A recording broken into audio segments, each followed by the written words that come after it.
It all started about a year ago. My name is Jack, 36M, and my wife Lisa, 34F, and I had been married for over 10 years. From the outside, we looked like a perfect couple. We had a beautiful house in the suburbs, 2 lovely daughters aged 7 and 5, and seemingly a solid marriage. But as I would soon discover, things weren't as they appeared.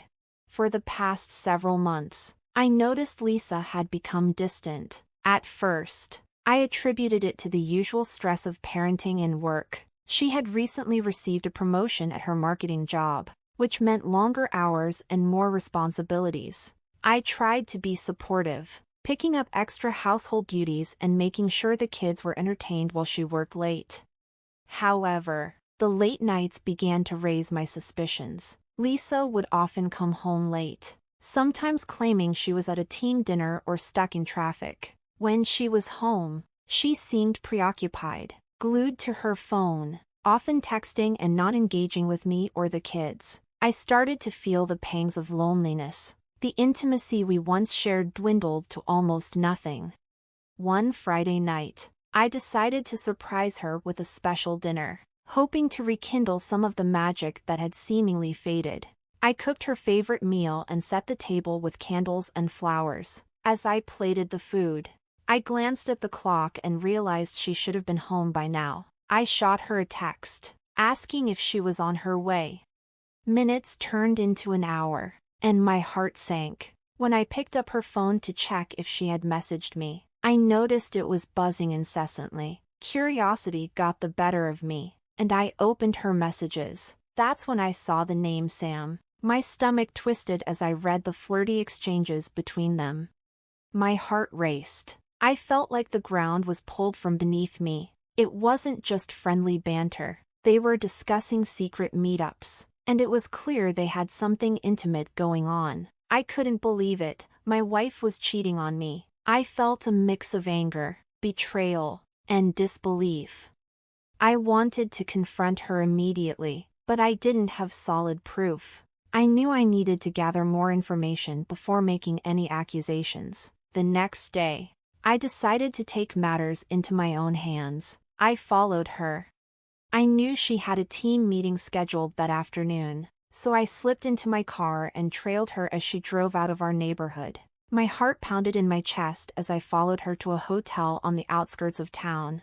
I parked a few blocks away, my palms sweating as I watched her enter the lobby.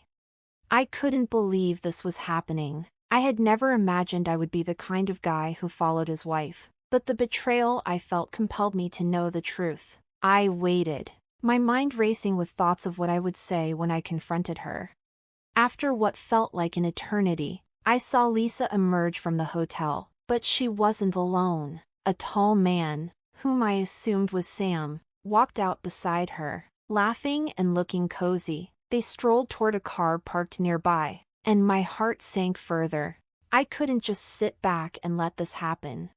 I quickly exited my car and hurried toward them. Just as they reached the car, I shouted, "Lisa!" The sound echoed in the quiet parking lot. She froze, her face paling as she turned to see me standing there, eyes wide with shock.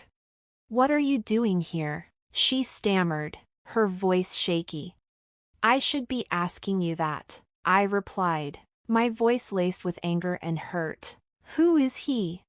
Sam glanced nervously between us, clearly unsure of what to do. I felt a surge of adrenaline as I stepped closer. "You need to leave. This doesn't concern you," I said, glaring at him. He hesitated for a moment before getting into the car and driving away. Lisa stood there, frozen, tears brimming in her eyes. "Jack, please," she began, but I cut her off. "Don't you dare say my name like that. You've betrayed me." I felt the heat of rage coursing through my veins. "How could you do this to our family?" "I'm so sorry," she cried, covering her face with her hands. "I didn't mean for it to happen. I've been feeling so lost lately." "Lost? You think cheating is the answer?" I shot back, my voice rising. "Do you know what you've done?" The confrontation felt surreal. as if I were watching a movie unfold rather than living it. I was furious. But beneath that anger was an overwhelming sense of betrayal. The woman I loved, the mother of my children, had chosen to be with another man. We stood there in the parking lot, the weight of the situation pressing down on us. I demanded to know how long this had been going on, and she finally admitted that it had been 6 months. Each revelation felt like a dagger piercing my heart. The lies, the deceit, it was all too much to bear.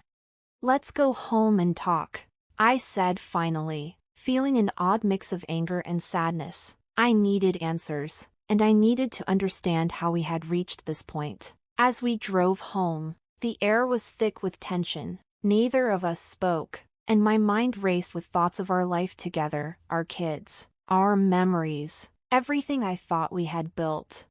Once we arrived, I instructed her to sit down at the dining table, where we had shared countless meals and laughter. It felt like a different world now. I wanted to scream, to cry, to let all my pain out, but I held it together. I needed her to understand the gravity of what she had done. "Why did you do this?" I asked, my voice low but filled with pain. "Was it something I did? Did I not give you enough attention?"